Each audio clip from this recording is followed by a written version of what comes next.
Este candidato o precandidato que va a estar con nuestra compañera Maya tiene presentación. Hoy, Juan José Gómez Centurión es un oficial retirado del ejército argentino, veterano de la Guerra de las Malvinas, donde obtuvo la más alta condecoración militar. En diciembre de 2017, fue nombrado vicepresidente del Banco Nación, precandidato a diputado nacional por el Frente Nos Argentina, por la provincia de Buenos Aires.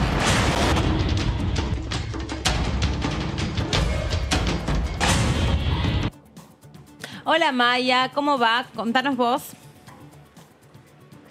Hola Meli, ¿cómo estás? Bueno, en este momento nos encontramos con Juan José Centurión, precandidato para diputado por la provincia de Buenos Aires, por el NOS. Sabemos que primero lo vamos a saludar, ¿no? Porque está acá al lado nuestro y aprovecho para arrancar esta entrevista preguntándole porque dentro de la interna del Frente Unión por el Futuro, usted encabeza la lista de NOS y tenemos a Neves que está encabezando la lista de Nueva Unión Ciudadana. Quería consultarle, aprovechando que está con nosotros, ¿cuál es el diferencial de su lista en esta propuesta? Bueno, buen día Maya, gracias por esta entrevista. Estamos en la Plaza de San Justo, recorriendo hoy Matanza, nos toca la localidad de San Justo. Bueno, no, en realidad cuando se arma una alianza, en este caso nosotros todavía no teníamos el partido oficializado, los partidos que son de alguna manera los dueños de las herramientas electorales, en el caso del NUC, Juan Carlos Neves dijo no, yo quiero que el NUC tenga una propuesta alternativa y competir en las listas, y bueno, gustoso en abrir las dos listas. Nosotros lo que seguimos proponiendo es lo mismo que el 2019. Hay que revertir el fracaso de la Argentina. La Argentina viene fracasando desde hace 40 años con un proyecto y con un modelo que a lo único que lleva es el fracaso. La Argentina necesita volver a restaurar sus propios valores patrióticos, su propio sentido de identidad, generar producción, generar trabajo y a partir del trabajo digno volver a reflotar lo que fue la vieja economía argentina. Gómez Centurión, ¿cómo le va? Melina Fleiderman lo saluda. Gracias por estar ahí un ratito con nosotros. Buen día, Melina, ¿cómo le va? Bien, muchas gracias. Bueno, recién escuchó la presentación que hacíamos, donde se conoce un poco, para usted, obviamente, para todos, en realidad, obviamente, usted es una figura pública. Nos imaginamos sus posturas, porque las hemos conocido en debates anteriores. Pero ¿sabe lo que me quedé pensando recién, mientras usted nos estaba contando todo esto? Que al ser un veterano de guerra, un excombatiente, un hombre que ha integrado el ejército, hemos comparado mucho esta pandemia con una guerra silenciosa, con una guerra invisible. Usted, con su formación, ¿qué hubiera hecho si le hubiera tocado gestionar esta pandemia? Bueno, la guerra en realidad se desarrolla contra un enemigo, contra una amenaza, que es un actor que tiene una voluntad y que tiene una inteligencia. El virus no es un enemigo, el virus es una condición de la naturaleza. Yo, digamos, el manejo de una pandemia está en todos los manuales del mundo en materia de guerra bacteriológica. Ajá. Y me parece que hemos hecho todo lo contrario a lo que tendremos que haber hecho. En principio, el encierro por más de 10 meses lo que ha hecho es traspasar el pico de contagios de un año hacia el otro y no ha permitido a la ciudadanía desarrollar el propio sistema de anticuerpos. Primer punto. Segundo punto, me parece que todo el modelo de gestión y adquisición y la estrategia de adquisición de la vacuna fue muy malo en principio y bastante poco transparente. Ajá. Diputado, perdón, precandidato a diputado. ¿Cómo le va? Marco Giorgetti. Quédese tranquilo, el año que viene me entrevista como diputado. Muy bien, muy bien. Marco Giorgetti lo saluda, ¿cómo le va? Hola Marcos, ¿cómo también, retomando la introducción que hizo Melina, preguntarle por algo que creo que se habló públicamente esta semana mucho, que es el tema Malvinas y la soberanía argentina sobre Malvinas. Consultarle su posición sobre el tema y qué le pareció todo lo que se empezó a hablar estas últimas semanas y qué le parecería a usted que debería hacer el Congreso con ese tema. Bueno, muy buen tema, ¿no? Lo que hemos visto en las últimas 2 semanas es la reaparición de un fenómeno que lleva 40 años en la Argentina que se llama desmalvinización. Es sacar de la cabeza de los argentinos el propósito y el objetivo estratégico de la Argentina, que es Malvinas. Malvinas es soberano y es Argentina por historia, por herencia, por territorio, por conformación geográfica y por sentimientos de los argentinos.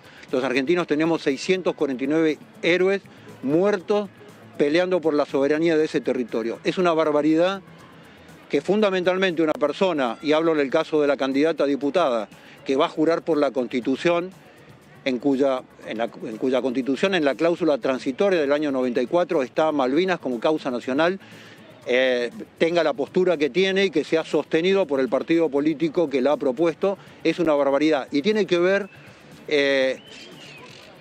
con identificaciones hacia un modelo globalista, en donde Gran Bretaña tiene muchísima influencia de ciertos personajes de la política, como Patricia Bullrich.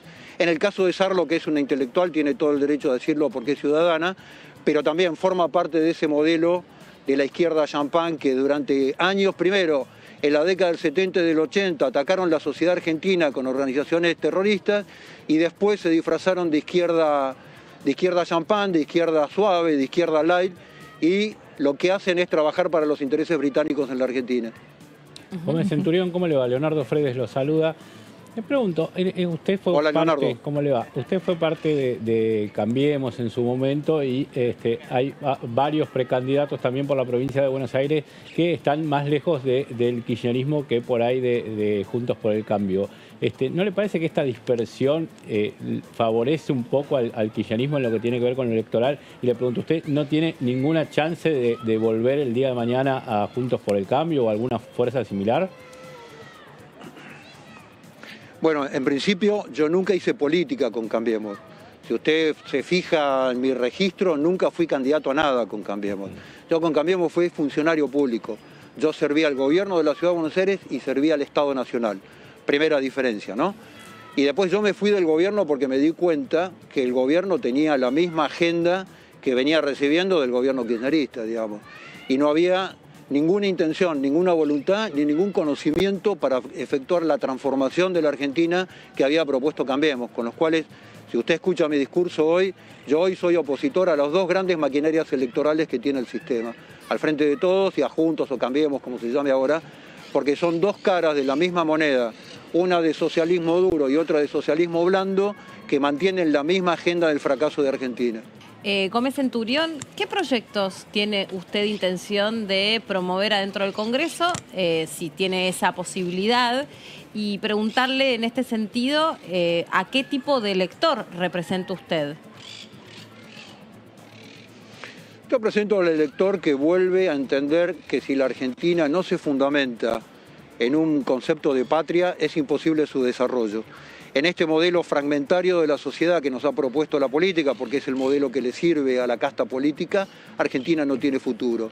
Nosotros vamos a promover todas las leyes que tengan que ver con el cuidado de la vida, con la igualdad frente a la ley de los ciudadanos, todas las leyes que tengan que ver con el estímulo de la producción y el desarrollo del trabajo. La Argentina necesita, para su desarrollo futuro, volver al modelo del trabajo y el empleo, el salario, el consumo que genera el salario, no desde los planes sociales, sino del empleo. ¿Cómo? Generando... Y para esto, déjeme, cierro y después me pregunta. Sí, disculpe. No, por favor. Entonces, la clase política viene sosteniendo una ley laboral que tiene 60 años en la Argentina y que se hizo en su origen para cuidar el pleno empleo. Hoy la Argentina no tiene empleo, no tiene trabajo y el 38% de los trabajadores trabajan en negro, con empresas que quiebran todas las semanas. Eso no protege al trabajador. Lo que la Argentina necesita es un modelo de ley de estímulos para el empleo. El primer tema que nosotros llevamos a discusión es uno de los puntos más claros en la ley laboral que está trabando el desarrollo de las empresas para generar empleos, que es el modelo de las indemnizaciones por despido. Sí. Le pregunto, en cuanto a... Perdón, su pregunta. Sí. Le quiero preguntar, en cuanto a encuestas, ¿qué están mirando? ¿A qué sectores están intentando captar? Si es que tienen algún sector jóvenes, clases urbanas, interior de la provincia. Y qué encuestas están mirando en relación a la posibilidad de llegar al piso para poder competir en las elecciones generales. Bueno, muy buena pregunta. No, el piso ya lo tenemos desde el año 2019. claramente. En una propuesta que tuvo 4 meses, ya tenemos el piso en la provincia de Buenos Aires. Nuestro público tiene que ver con los productores, con los trabajadores, con aquella gente que entiende que la Argentina está siendo agredida en su estructura básica y fundamentalmente en su estructura de valores, que son las creencias básicas de una nación para proyectarse al futuro. Con respecto a las encuestas, en general los ciudadanos no saben que hay un índice estadístico básico que regula las encuestas. ¿Saben cuál es? No. ¿Cuál es? Bueno, estadísticamente, los candidatos que no compramos encuestas no figuramos en las encuestas. Y esta es la estadística madre del sistema de encuestas en la Argentina. Ajá. Gómez Centurión, ¿me puedo meterme en la respuesta que usted daba recién, donde habla de la ley laboral o la necesidad de una reforma de la ley laboral y la necesidad de generar trabajo? Para poner el foco allí, Exacto. Quiero consultarle cómo, de qué manera, qué se le ocurre, o una ley laboral o una reforma a la ley laboral que apunte a qué. Si usted hoy en la Argentina, hay 850.000 pymes que son las grandes generadores de empleo en la Argentina. Desde el año pasado le vengo proponiendo al presidente de la Nación, si usted hoy a las pymes les dice, mire, contrate a alguna persona que tiene un plan social hoy en la Argentina que paga el Estado, si usted la contrata, por ejemplo, por la planta de empleados, cada 10 empleados usted puede contratar un plan social, inmediatamente lo descuenta de su adelanto de impuesto a las ganancias. No tiene que reformar una sola ley, es solamente una medida administrativa. Usted en menos de 8 meses genera 1,5 millones de empleos. Bueno. Entonces, uno de los temas que nosotros estamos... Perdón, le cierro con esto y quedo a su disposición. Usted hoy en la Argentina, nosotros estamos analizando un proyecto, un proyecto de transformar el modelo de indemnizaciones en una cuenta de capitalización del propio empleado, que la pague el empleador y que el empleado permanentemente capitalice con eso antigüedad y cuando se mude de empleo es despedido o la empresa quiebra, cobre su indemnización en forma permanente hasta agotar su capital. Sí. Y eso le puede servir como apoyo de jubilación el día que se jubila y además tendría que ser hereditario. Este es el famoso proyecto Mochila Austríaca, Claro. que funciona en Austria. Con variantes, ¿no? El mochilo, porque hay que estudiarlo también muy bien. El modelo de la mochila austríaca estamos viendo si se deposita en el ANSES, ¿no? Que es más plata para que el Estado gaste más el dinero de los que aportan, o si esto se constituye en una cuenta bancaria cuyo titular, no embargable por supuesto, cuyo titular sea el trabajador y que capitalice en eso lo que le va depositando al empleador en términos de concepto de indemnización. Fíjese usted, hoy las empresas argentinas, todas, fundamentalmente las pymes, tienen un pasivo de arranque que tiene que ver con la cantidad de empleados que tienen por sus años de antigüedad. Este es un pasivo. Sí. Ese pasivo les impide muchas veces tomar crédito, porque cuando una entidad crediticia va a analizar de alguna manera cuál es el capital de trabajo de una empresa, lo que analiza es el pasivo que tiene en términos de indemnizaciones. Ese pasivo hay que transformarlo en un activo en la Argentina y en un capital de trabajo para que la Argentina se desarrolle.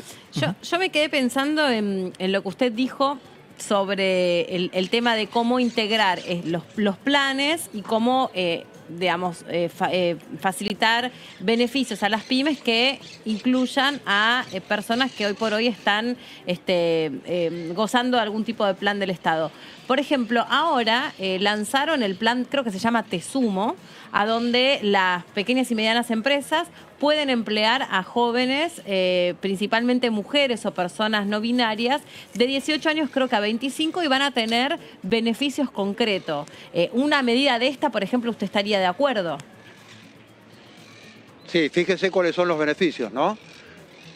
Lo primero que tiene que hacer la empresa es no requerirle lo que se llama ahora terminalidad. O sea, que haya terminado sus estudios. Además no le puede pedir antecedentes penales, además no le puede pedir antecedentes contravencionales. En estas condiciones ningún empleador contrata. Disculpe, pero sí, pero lo del secundario sí es un requisito. Para el empleo joven por lo menos es un requisito.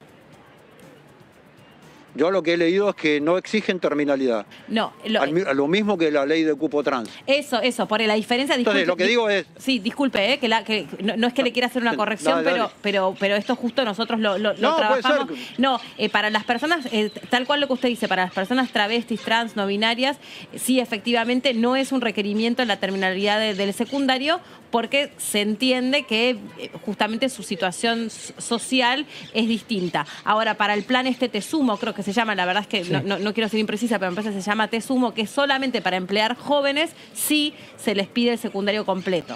Claro. ¿Y cuáles son los beneficios? Fíjese cuáles son los beneficios de las empresas. Sí. Fíjese en esos planes cuáles son los beneficios de las empresas. Son beneficios que a las empresas no le mueven la aguja desde el punto de vista impositivo. La Argentina tiene 168 impuestos, es un infierno fiscal. Los países de África promedio más subdesarrollados no pasan de 50 impuestos. La Argentina tiene 168 impuestos. Entonces, en este esquema, usted lo que tiene que empezar a analizar son los aportes patronales, son toda la carga impositiva que tiene una empresa para poder desarrollarse y tener capital de trabajo. Sí. Una pyme es una empresa que no tiene capital de trabajo en virtud de los impuestos que tiene y del pasivo que tiene en función de su cantidad de empleados por los años de antigüedad. Sí. Bueno, pero sí, yo creo que hay que generar un modelo de estímulo fundamentalmente para las pymes, no para las grandes empresas, pero sí para las pymes para que desarrollen el empleo. Sí. Ahora, muchas cosas de las que usted dice me parece que por el esquema político que tiene la Argentina se pueden chocar con el peso de los sindicatos, ¿no?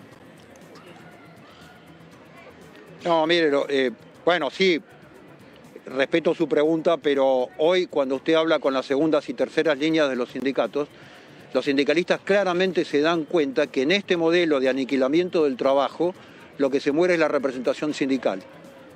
Entonces, el sindicalismo tiene muy claro que si no hay una reforma de fondo de los temas laborales y fundamentalmente una reforma de fondo del mismo modelo de representación gremial, desaparece el trabajo y desaparecen los sindicatos. Yo hablo mucho con ellos, por eso le digo. Sí. Gómez Centurión, le pregunto por un debate que está siempre permanentemente en la opinión pública y que en algún momento se presume que puede llegar a la Cámara de Diputados y al Congreso de la Nación, que es el tema de la despenalización del consumo adulto de algunas sustancias como el cannabis. ¿Usted qué opina sobre este tema? Actualmente en el Senado dio media sanción al cáñamo industrial y al cannabis medicinal, pero se apunta que la agenda de estos sectores puede ir hacia una despenalización total del consumo para adultos. Que agrego frente a antes de la respuesta que nos dé el precandidato, que es uno de los proyectos, el del cáñamo, generaría algo así como 500.000 puestos de empleo, por ejemplo. Sí. Ahora en estos días va a salir un artículo mío sobre las declaraciones del presidente Alberto Fernández sobre ese tema. Es una vergüenza que en el nivel de precariedad que hoy tiene la Argentina, el nivel de emergencia social de la Argentina, los proyectos tengan que ver con la despenalización para los adultos del consumo de marihuana y todos los modelos que vienen asociados al tema del cultivo del cannabis. Fíjense una cosa, despenalizar las drogas para los adultos no protege a los niños y a los jóvenes de la droga inicial, en las drogas duras que es la marihuana. Entonces, a mí me parece una barbaridad, me parece un escándalo que avancen en esa dirección cuando los problemas más graves, la agenda de los argentinos, la agenda de la emergencia de los argentinos pase por otro costado absolutamente distinto. Creo que siguen haciéndole pases y guiños a la agenda global que impone este tipo de temas y nadie se preocupa por los argentinos. Ya que hablamos de drogas y de toda esta situación, otra de las polémicas que se reabrió, que seguramente si usted llega a conformar una banca o a sentarse en una banca del Congreso, va a formar parte del debate, que es revisar la ley de la salud mental en función, en principio, de lo que le pasó al cantante Chano, debe estar al tanto, y un poco repensar la instrucción que tiene la policía o los que integran la fuerza policial y otras para mediar en situaciones como esta. ¿Cuál sería su mirada, si está empapado del tema? ¿Qué le parece esta ley de la salud mental, si necesita ser revisada? Y hasta aquí, con su conocimiento, ¿qué piensa respecto a cómo está formada nuestra policía o los hombres que integran nuestra policía? Yo creo que la ley de salud mental tiene que ser revisada.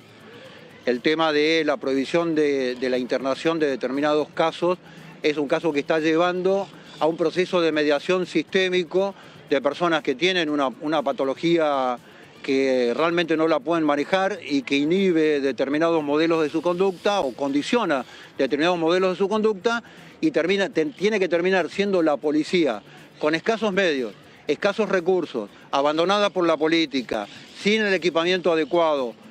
La misma policía sin los canales de contención de patologías muy severas que hoy se ven en las fuerzas policiales, como son las adicciones, por ejemplo, tiene que salir a mediar sobre conflictos sociales. Yo creo que ese es todo un escenario que hay que volver a barajar y dar de nuevo y repensarlo de nuevo, porque como lo estamos haciendo muy mal. O sea que la policía por ahí debiera tener otro tipo de instrucción, otro tipo de capacitación, ¿o no sería la policía quien deba mediar en este tipo de eventos? La policía en los conflictos diarios, cotidianos, ciudadanos, tiene un grado de mediación sobre determinados niveles de conflicto. Sí. Ahora, si llevamos los conflictos al extremo de gente que no tendría que estar circulando en la calle, que está circulando a la calle, el conflicto es no mediable, digamos. Es muy complejo que un policía, por la cantidad de efectivos, vuelvo a repetir, por la falta de capacitación, por el abandono que tiene la institución policial en todas las provincias desde hace muchísimo tiempo, tenga capacidad de manejar un problema de esa naturaleza. Sí. Le consulto, perdón, sobre otro tema, ya que hablamos de la policía, me parece interesante. Es la mejor entrevista que me han hecho hasta ahora como candidato. Los únicos periodistas que se interesan porque qué piensa un precandidato. Los felicito. Bueno, qué suerte. Esa es la verdad que es nuestro interés. Realmente saber qué piensa sobre cada uno de los temas, porque en definitiva después es lo que la gente termina votando, o nosotros creemos que debe ser así, ¿no? Que según como cada candidato piense, uno se siente más representado o menos representado. ¿Sabe qué le quería consultar en este sentido? Vio que también se reabrió un debate, porque aquí se debatió en el Congreso de la Nación un proyecto de ley que pretende revisar los eventos de violencia institucional, ¿no? Entre otras cosas, bueno, el debate fue más bien informativo, se escuchó las voces de personas que fueron familiares de víctimas de la violencia institucional, bueno, se analizaron un montón de cuestiones. Pero lo que me quedé pensando sobre eso que decía ustedes, ¿qué tiene que hacer un policía con su arma reglamentaria cuando termina su hora de trabajo? ¿Se la tiene que llevar a la casa o no? Bueno, eso es muy discutible y discutido en el mundo, ¿no? Yo creo que de acuerdo a la sociedad y de acuerdo al contexto tiene una respuesta distinta.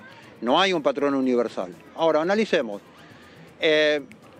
Los famosos bobbies de la policía británica nunca andan armados. Solamente lo que llevan es un bastón en la calle y la policía no anda armada. ¿Por qué? Porque ha sido una sociedad que durante años, a través del modelo de la educación, pero también a través del modelo de la punición del delito, lo que ha logrado son sociedades estables y que los niveles de violencia han bajado.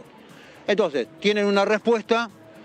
Si usted me preguntara en Inglaterra, diría, los policías no tienen que estar armados ni en la calle ni en su casa. Ahora, analice lo que pasa en la Argentina, fundamentalmente en la provincia de Buenos Aires. Mire la cantidad de muertos que tiene la policía fuera de sus horarios de actividad. ¿Por qué? Porque años de garantismo, de falso garantismo, años de abolicionismo del Estado, en lo que se llama políticas antipunitivas, lo que ha generado en la Argentina es la promoción del delito. El ciudadano encerrado, desprotegido, y el delito campante en manos de los jueces tratados como una víctima. Al victimario tratado como una víctima. Entonces, yo le pregunto hoy a una policía que está en situación tan precaria como la que acabo de describir, en equipamiento, en entrenamiento, que debe comprarse su propia munición y demás, ¿qué hacemos? Lo largamos desarmado a la calle para cuando vive en un lugar precario, en una villa, al lado de una persona que frecuenta una actividad delictiva, lo dejamos a merced de ella. Entonces, es un debate que tiene varias aristas. Sí, no es tan simple como decir armado o desarmado. Hay una cuestión de contexto que nosotros tenemos que analizar en las fuerzas policiales. ¿Por qué? Porque yo lo que creo que este modelo antipunitivo, este modelo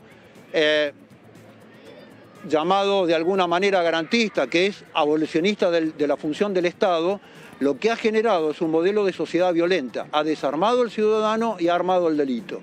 Con lo cual hay que darle a la policía protocolos de intervención y hay que darle equipamiento y funciones que tengan que ver con el contexto. Claro. Es insólito, en la Argentina, perdón, le cierro con esto, es insólito que todavía estemos discutiendo las pistolas Taser, por ejemplo, como si fuera un elemento de guerra nuclear. Es insólito. Es insólito que el policía en la provincia de Buenos Aires, frente a los hechos violentos que tiene, el protocolo no incluya que debe llevar su arma en la pistola. Usted en cualquier lugar del mundo, cuando un policía lo detiene por tránsito, en el auto, lo para y el policía viene con la mano en el arma. Enfundado el arma, pero con la mano en el arma. A nuestros policías siempre van en desventaja con respecto a la posible situación de la comisión de un delito. Entonces, eso hay que revertirlo. Entiendo, sí. O sea que, bueno, por ejemplo, este proyecto de que revisaría situaciones de violencia, para disminuir situaciones de violencia institucional, usted corríjame porque por eso lo estoy diciendo mal. Permite, entre otras cosas, que la gente pueda filmar, que eso pueda servir como prueba para evitar los abusos de la policía o de las fuerzas policiales. Tiene un montón de variantes en ese sentido. Sí. Y esto es lo que dice Centurión también, incluir un protocolo de acción para cada una de las fuerzas en situaciones que muchísimas veces terminan en episodios de violencia institucional. Mi opinión, ¿no? Está muy bien el tema de impedir la violencia institucional, pero yo le digo a la política, desde los últimos 40 años, lo que han generado es una sociedad violenta. Y obviamente las sociedades violentas tienen instituciones violentas. Entonces se pacifica la sociedad a través del cumplimiento de la ley y a través del modelo ejemplar punitivo hacia los que no la cumplen, premiando a los que la cumplen y sancionando a los que no la cumplen. Eso lo que va a traer es menos violencia social y va a traer con el tiempo menos violencia institucional. Mientras tanto, ¿qué hace la hipocresía? Le sigue cargando las tintas al policía. Mal entrenado, mal equipado, mal motivado, mal conducido por la política. Entonces lo que digo es, entendamos el problema con un todo, abandonemos la hipocresía y vayamos a las soluciones de fondo. Y también pienso, perdón Leo, te interrumpí, perdón, dale vos. No, que cuánto puede llevar un proceso como ese, digo, en Argentina, porque no es de un día para el otro. Claro, también. Ninguna patología social se cura de un día para el otro. Es imposible. A ver, la Argentina, perdón, te doy mi opinión, digamos, ¿no? Sí. La política argentina ha generado un modelo ilusorio de escape para arriba, ¿no? Creemos que con hacer una ley solucionamos la Argentina. Y la Argentina está plagado de leyes que el Estado no puede hacer cumplir porque ha sido fallido en su situación de hacer cumplir la ley. Entonces, un problema social que tiene que ver con un tema cultural, un cambio cultural, una educación en los chicos, llevar esos temas de la violencia a la educación de los niños y a la educación de los adultos, no se puede modificar con una ley que criminalice al policía y a la institución. Hace 40 años que criminalizamos a las instituciones y la Argentina está cada vez peor. Y yo me pregunto en este sentido... Sí, no, es que es lo que nos interesa. De hecho, por eso es interesante escuchar, digamos, cuál es su mirada sobre los distintos temas cotidianos. ¿Cuál es el rol que debe cumplir en este sentido los medios?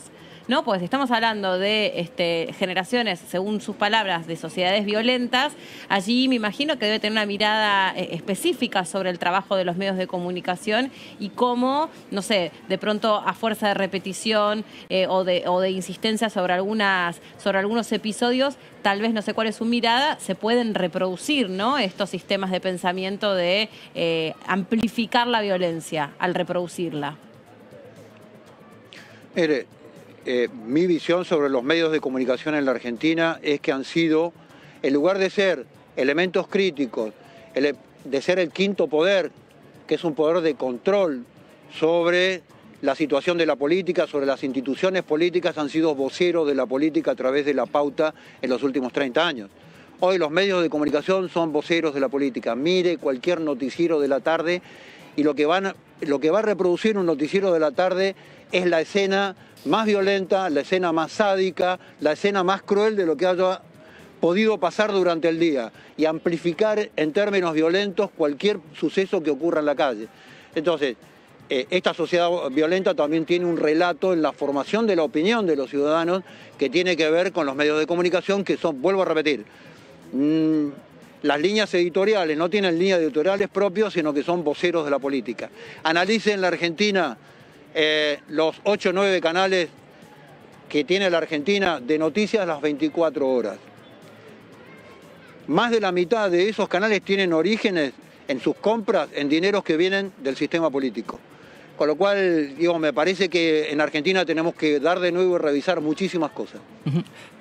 Gómez Centurión, para llevarlo a un tema quizás más económico, para saber su postura, que también tuvo mucho debate esta semana con posiciones de los máximos referentes del Frente de Todos y de Juntos por el Cambio, que es el tema de Internet como servicio público, que quizás es algo que también pase por aquí por el Congreso.